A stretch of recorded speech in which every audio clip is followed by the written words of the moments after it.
ने पूजन किया। और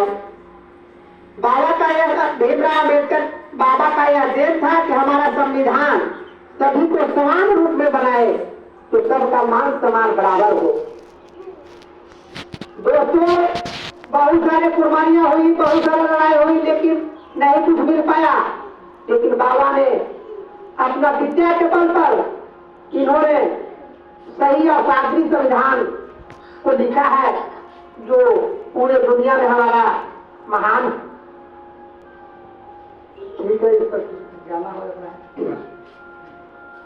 हाँ, बाप भीमराव देश में महान आए भैया, मौज तुर किसानवा, बाप भीमराव देश के महानवा भैया,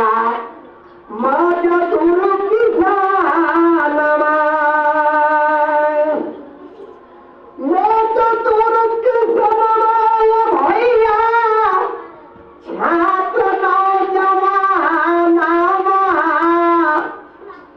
बाप लिखल सातवी संविधानवा भैया, मौज तुर किसानवा,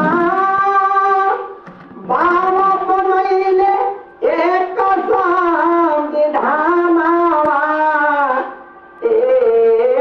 भैया, मौज तुर किसानवा, फूट के मिलैले झूठ के बनैले, बेदरे पुराने संविधान बनैले, जे कल रहे देश में हर पल निशानवा भैया, मौज तुर किसानवा, बाबा भीमराव रहल देश में महानवा भैया,